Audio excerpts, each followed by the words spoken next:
আল্লাহু আকবাৰ, আল্লাহু আকবাৰ। মছজিদত আজান দিয়াৰ সময়ত লাউডস্পিকাৰত বজাব নোৱাৰিব হনুমান চালিচা অথবা ভজন।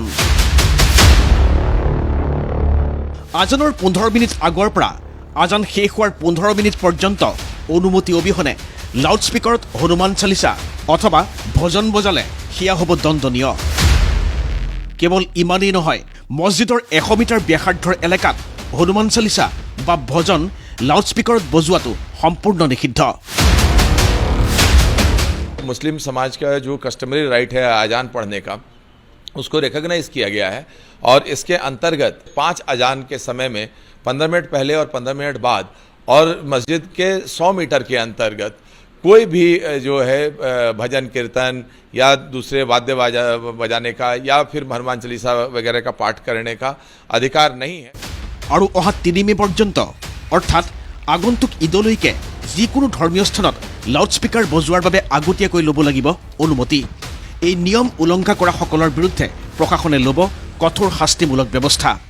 सामाजिक सुव्यवस्था को बरकरार रखने के लिए जो है ये आदेश पारित किया गया है।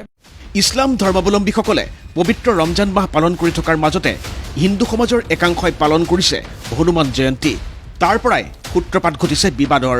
কাৰণ ৰমজানৰ পুৱা গধূলি যিহেতু লাউডস্পিকাৰত সৰব হৈ ৰৈছে নামাজ, একাংশই হনুমান জয়ন্তী উদযাপনতো হনুমান চালিচা পাঠ কৰাৰ বাবে ব্যৱহাৰ কৰিছে লাউডস্পিকাৰ। মহাৰাষ্ট্ৰ, গুজৰাট, উত্তৰ প্ৰদেশ আদিত তুংগত উঠিছে বিবাদ। अगर 5 वक्त नमाज चलेगी, तेज तेज लाउड स्पीकर पे नमाज बजेगी, तो हम भी उतने ही ध्वनि, उतने ही सुर में, उतने ही लाउड करके हनुमान चालीसा यहाँ बजाएंगे। ध्वनि प्रदूषण एक मानक डेसिबल, उससे तेज नहीं होना चाहिए। उन्हें उन्हीं की भाषा में समझाने के लिए हम लोगों ने इस चीज को कंटिन्यू किया। মহাৰাষ্ট্ৰ নৱনিৰ্মাণ সেনাৰ মুৰব্বী ৰাজ ঠাকৰে অলপতে নামাজত লাউডস্পিকাৰৰ ব্যৱহাৰ বন্ধ কৰাৰ দাবী তুলি কৰিছিল বিতৰ্কিত মন্তব্য। বিষয়টো সন্দৰ্ভত কিছুদিন পূৰ্বে বিচাৰ বিবেচনাৰ প্ৰতিশ্ৰুতি দিছিল মহাৰাষ্ট্ৰৰ নাছিকৰ আৰক্ষী আয়ুক্ত দীপক পাণ্ডেই। আৰু তাৰ পিছত সোমবাৰে আৰক্ষী আয়ুক্তজনে জাৰি কৰিছে নিৰ্দেশ।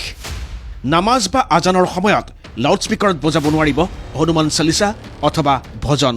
5 अजान के समय में 15 मिनट पहले और 15 मिनट बाद और मस्जिद के 100 मीटर के अंतर्गत कोई भी जो है भजन कीर्तन या दूसरे वाद्य बजाने का या फिर हनुमान चालीसा वगैरह का पाठ करने का अधिकार नहीं है।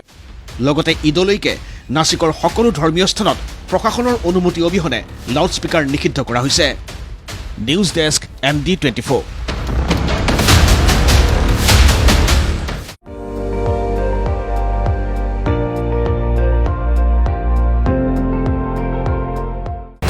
আপুনি চাই আছে ND24, সৰ্বশ্ৰেষ্ঠ নহয় সৰ্বোত্তমৰ দৌৰত।